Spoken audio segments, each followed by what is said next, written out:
I know that everything happens for a reason, and I know that, you know, my main focus is to turn my pain into power. I'm not ready to jump into a new relationship. You know, I don't know if I want to date women, men, both. I don't know. Oh, now you don't know if you want to date women. I was I'm saying I might want to have a relationship with a woman and a man. I don't know. I'm figuring out. She was seen as the ultimate boss mom.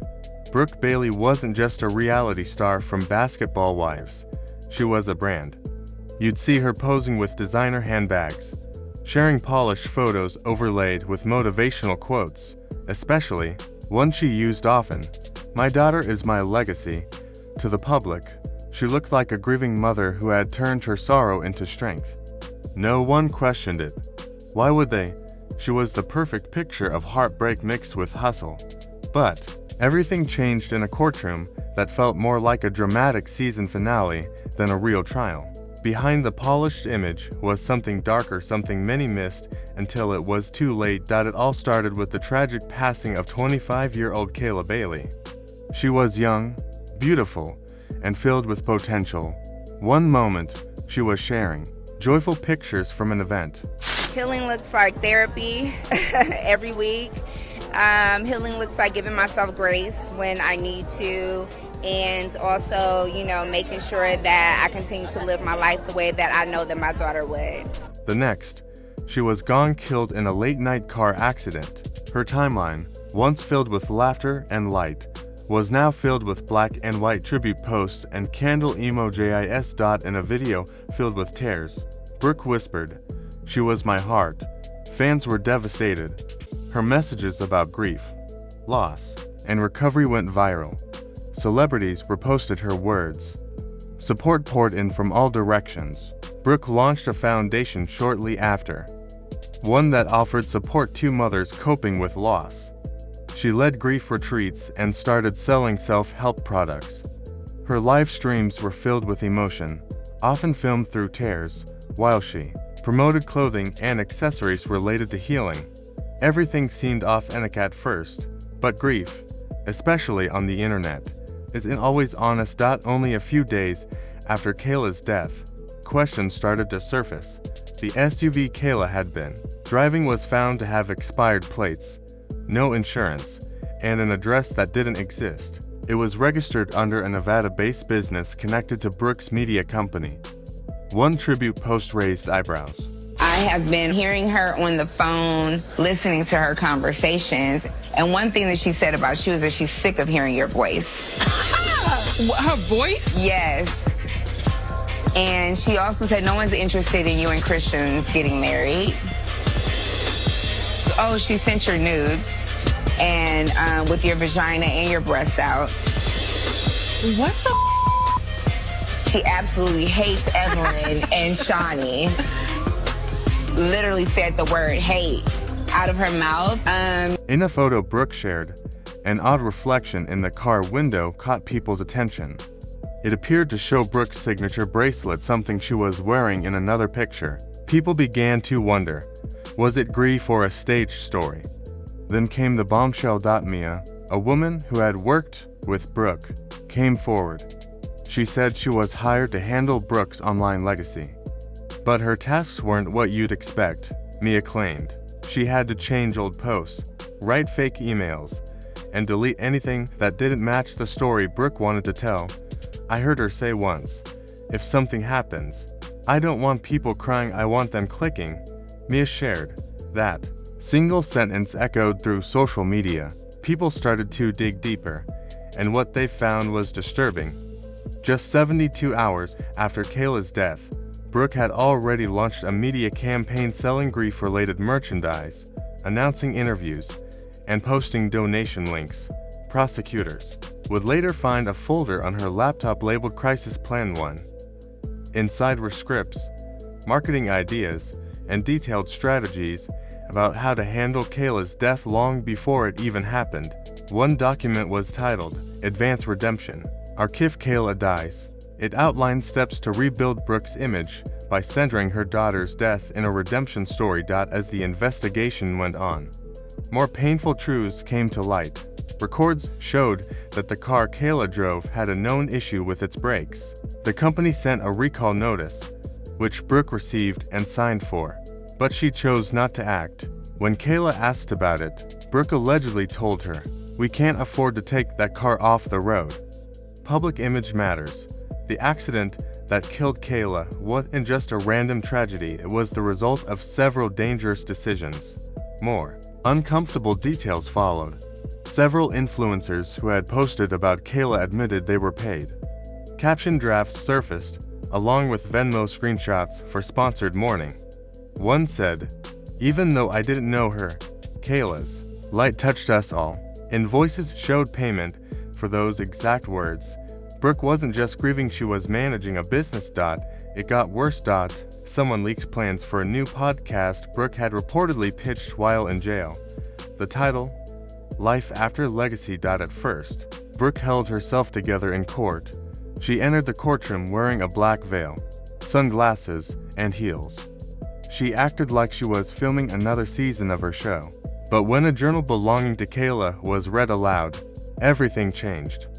Kayla had written about feeling like a product. Brooke broke down for the first time. Outside, crowds gathered. Protesters held signs that read, "Justice for Kayla," and "You can't monetize death."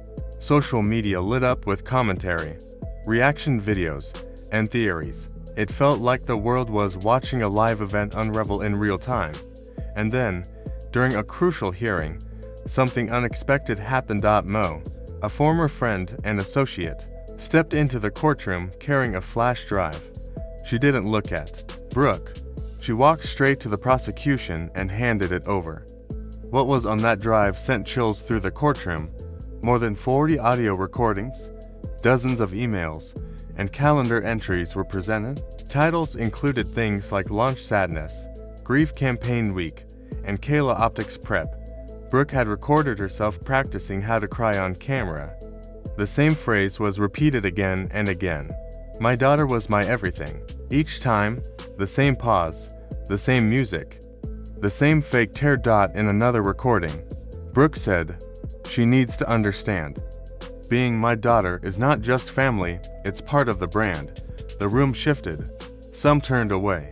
Her lawyer looked down. Silent. It didn't stop there. Brooke had hired a PR team. Emails showed she paid $15,000 per interview for coverage that highlighted her as a strong but sorrowful mother. One PR note suggested a tagline, "Prioritize legacy over loss." Another encouraged her to show widow energy. Investigators uncovered more companies connected to Brooke. Names like BB Legacy Retreats, Bailey Strategy Solutions, and Coaching Collective were listed as part of a money trail. All claimed to help people cope with grief, but nothing was real. Testimonials were fake, written by unpaid interns. The retreats never happened. Every product, every post, it was all part of a well-oiled machine. Brooke hadn't built a platform on healing. She built one on control over the narrative, over people's emotions, and over Kayla's memory. And then came the final heartbreak. A memory card found in one of Kayla's bags held a video. In it, Kayla's face was bare. Her voice shook as she spoke. "I'm tired. I don't want to keep pretending. She's using me for things I don't support. I feel like I'm just a symbol for everyone's sadness. Please, if anything happens, don't let her sell it." Silence filled the courtroom. Not even a cough. Mia cried. Brooke stayed still. Not a single tear. Once the video was released, the internet erupted again. Influencers deleted their tribute posts. Members of the Basketball Wives cast posted cryptic tweets. Evelyn shared, "We all knew. We just didn't want to believe it." Tammy reposted an old clip of Brooke saying, "Perception is power," and added the caption, "Now we see." Brands quickly cut ties. Websites removed her name. Sponsorships ended. Savage X Fenty and Fashion Nova both canceled contracts. Brooke's clothing line website was replaced with the stark message, "This domain has been seized by federal authorities." But the story didn't end there. Agents found another shocking file on her cloud storage. It was a full campaign for a documentary. a memoir, and even a skincare line. The name, The Legacy Glow. Sentencing day felt like a scripted finale. Brooke arrived dressed in all black, wearing sunglasses and heels. She looked like she was stepping onto a red carpet, not into court, but the judge wasn't swayed. He looked her in the eyes and said, "You didn't mourn a daughter. You managed a product. You didn't lose her. You launched her. You turned heartbreak into a hustle." His voice didn't rise. He didn't need to shout. Every word landed like a blow. Brooke was sentenced to life in prison, no chance of release. All her businesses were shut down. She was banned from using her name or image for profit ever again. As the sentence was read, Brooke collapsed. Her veil fell. Her heels made a loud thud. No one helped her. The room stayed still. A silence deeper than grief filled the air. Outside, crowds continued to protest. Signs read, "This was greed, not grief," and Kayla was sold, not lost. The public was heartbroken and furious. But the most chilling part came the next morning. A whistleblower released new documents. Emails, payment lists, and marketing timelines revealed everything was planned. Tribute posts had deadlines and emoji codes. Hashtags were carefully selected. Kayla's death had been turned into content before her body was even laid to rest.